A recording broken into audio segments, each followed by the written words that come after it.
Salut mes très chers futurs bacheliers et bachelières. À quelques jours du baccalauréat, je vous rappelle ceci. Seul le travail acharné et la détermination peuvent vous faire réaliser n'importe quoi. Travaillez dur, concentrez-vous, contrôlez la peur et ne la laissez pas vous contrôler. Utilisez la peur pour apprendre plus et faire plus. Prenez courage. Je comprends que vous avez très peur en ce moment, mais sachez que c'est normal d'avoir peur. Même l'élève le plus excellent, qui a été excellent depuis le début de l'année, a peur en ce moment. Tous les gens qui ont réussi ont une fois et toujours connu la peur. Mais ils se sont toujours servis de cette peur pour s'élever, pour faire face. Les plus courageux ne sont pas ceux qui ne connaissent pas la peur, mais ce sont ceux qui savent surmonter leur peur. Car le courage, c'est la capacité à vaincre le stress, à vaincre, à supporter une adversité, à entreprendre une chose difficile, effrayante, à affronter l'inconnu. Prenez courage, mes chers amis. Le baccalauréat sera très facile. Les sujets seront plus faciles que ceux de l'année dernière. Mais si vous laissez la peur vous paralyser, le jour du baccalauréat, vous aurez l'impression que ces sujets, en réalité, sont très difficiles à traiter. D'après une étude qui a été menée par le ministère de l'Éducation nationale, cette étude a révélé qu'au Sénégal, plus de 70% des élèves ont un sérieux problème de lecture, de compréhension, d'expression et de formuler clairement leurs pensées. Mais qu'est-ce que cela veut dire réellement? Si tel est le cas, cela veut dire qu'étant conscient de ce sérieux problème, il n'y a aucune raison par conséquent de proposer des sujets compliqués et difficiles à comprendre, qui demandent d'être un génie pour les traiter excellemment. Si vous voyez bien tous les sujets des dernières années qui ont été proposés étaient très abordables. Ceux de cette année 2025 le seront encore plus. Mais à cause d'un problème de lecture, à cause d'un problème de compréhension et d'expression, pour certains élèves, ces sujets sont et seront toujours difficiles. Ils feront toujours des hors-sujets. Sur ce, je vous exhorte à développer votre capacité intellectuelle, à cultiver l'amour de la lecture et à ouvrir votre esprit, à élargir votre champ de réflexion, à faire preuve de patience et de méticulosité lorsque vous étudiez un sujet ou un texte. Écrivez lisiblement le jour du baccalauréat. Ne faites aucune rature sur la copie. Pas la peine d'utiliser un blanco. Laissez des espaces entre les mots pour qu'ils soient visibles. Parlez français. Parler français, c'est respecter la grammaire, c'est respecter la conjugaison, c'est respecter la ponctuation, c'est respecter l'orthographe. Utilisez un langage simple et agréable à entendre, mais qui soit cohérent et pertinent. C'est ça l'élégance. Réfléchissez dans le brouillon avant de rédiger sur la feuille à rendre. Ainsi, vous allez passer un excellent examen et connaître une brillante réussite. Pour une bonne qualité de préparation, utilisez votre temps intelligemment et judicieusement. Évitez les réseaux sociaux. Passez tout votre temps à revisiter toutes les leçons que vous avez vues durant cette année avec vos différents professeurs. Les différents exercices corrigés Prenez tout votre temps à les revoir. En ce qui concerne le français, maîtrisez, apprenez bien le théâtre et ses caractéristiques et ses fonctions, ainsi que les caractéristiques des autres genres.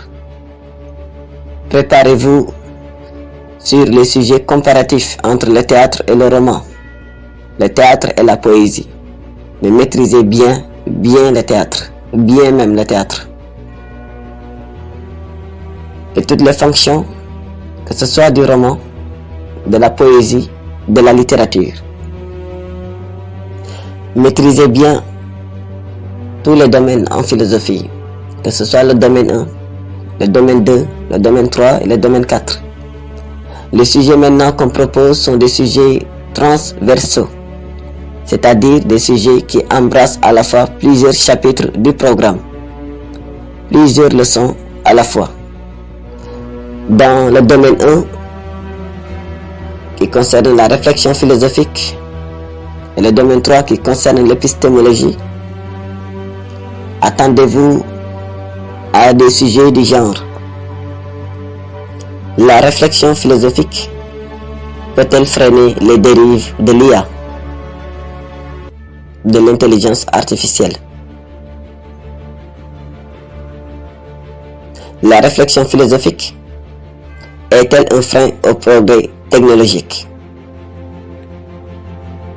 La pensée philosophique est-elle un obstacle pour la technoscience?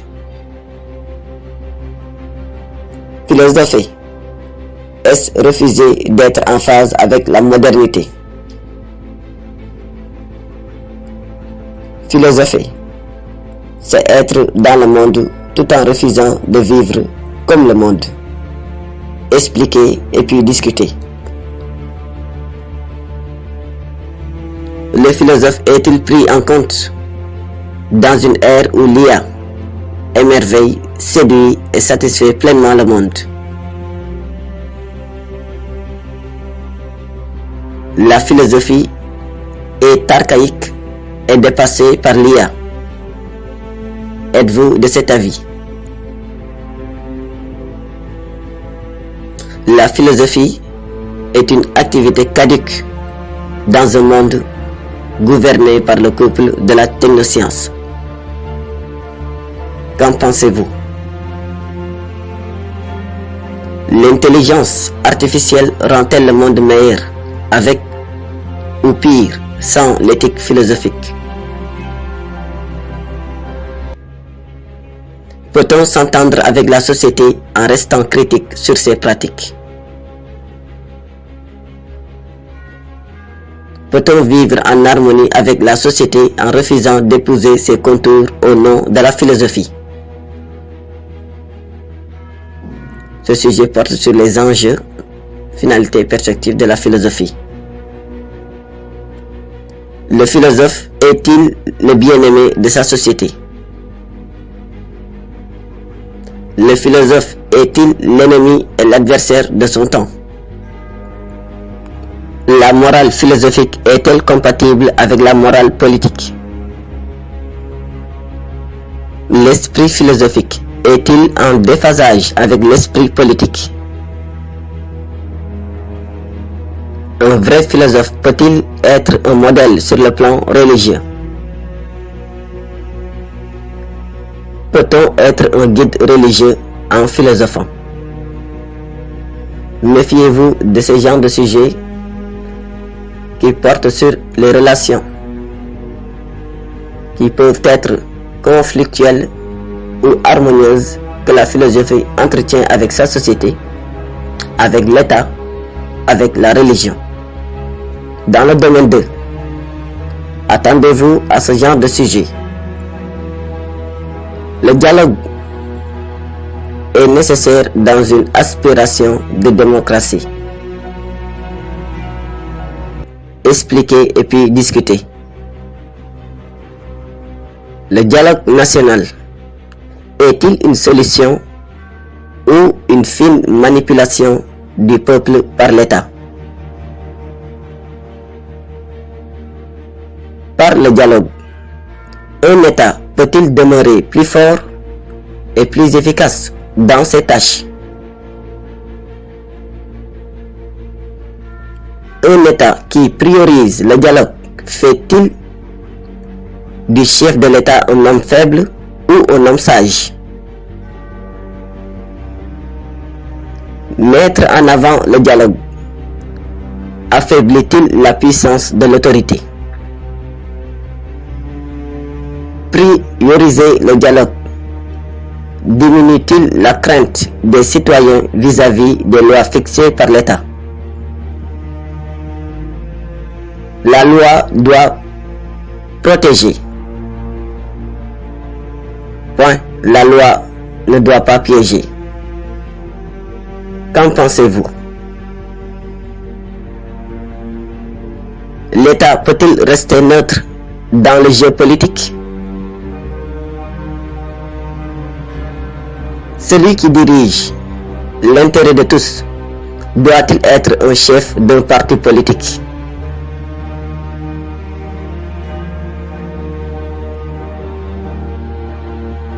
Inutile de croire en une origine surnaturelle du mal. Les hommes sont par eux-mêmes capables de pires atrocités. Qu'en pensez-vous? Ce sujet porte sur la nature de l'homme. L'humilité est une qualité partout sur terre sauf en politique. Qu'en pensez-vous? En politique, il ne faut pas avoir peur de se salir les mains. Expliquer et puis discuter ses propos. La politique est une fiction conflictuelle qui peut être violente. Expliquer et discuter. En politique, il faut nourrir l'espoir et ne pas tuer les rêves. Expliquer et discuter. Rien n'est plus alarmant qu'un peuple qui a une perception injuste de la justice. Expliquer et discuter. La reddition des comptes est une demande sociale et non un règlement de compte personnel. Expliquer et discuter.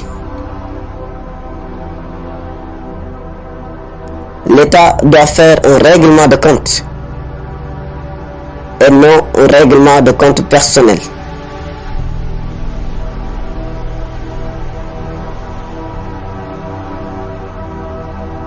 La vérité, même inconfortable, est toujours plus puissante qu'une façade parfaite.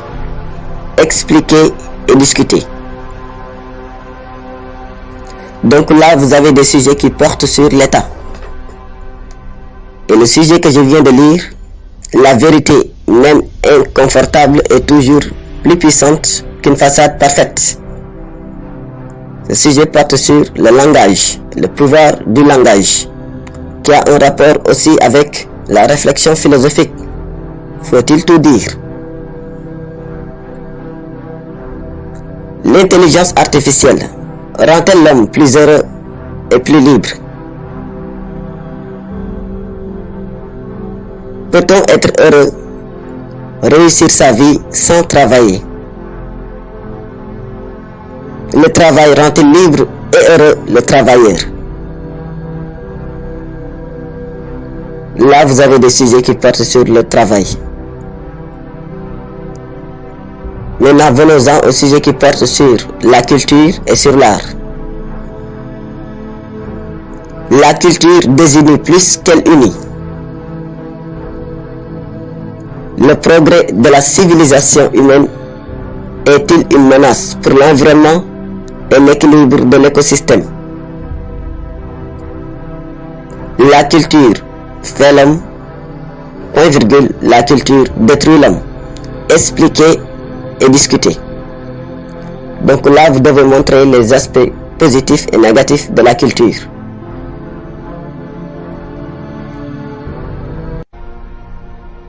Le monde a-t-il un sens sans les artistes? Peut-on vivre heureux et en bonne santé sans le bonheur que procurent les différentes formes d'art? L'art est-il vital pour la société? L'art est-il une arme pour s'élever au niveau de la modernité? Pour parler comme Cheikh Anta Diop, l'art est progrès et éducation, disait Cheikh Anta Diop. Expliquer et discuter. Donc, révisez bien ces sujets. Faites bien attention à ces sujets. Je vous souhaite la réussite. Il y aura 166 400 candidats au niveau national au Sénégal qui vont passer le baccalauréat. L'année dernière, 75 000 candidats ont eu le baccalauréat, soit 50,1%. Cette année-ci, je souhaite et je prie que 100% de candidats réussissent au baccalauréat. Je prie que les 166 400 candidats au Sénégal qui vont passer le bac réussissent. C'est mon souhait. Au Japon, le taux de réussite est de 100%. Pourquoi pas ici au Sénégal? Concentrez-vous. Je vous souhaite la réussite. Que la réussite vous arrive. Que le bonheur soit votre partage. Que votre année soit couronnée par une grande réussite dans quelques jours seulement. À partir du 7-8 juillet, je prie que vous soyez tous de nouveaux bacheliers et de nouvelles bachelières. Je vous remercie.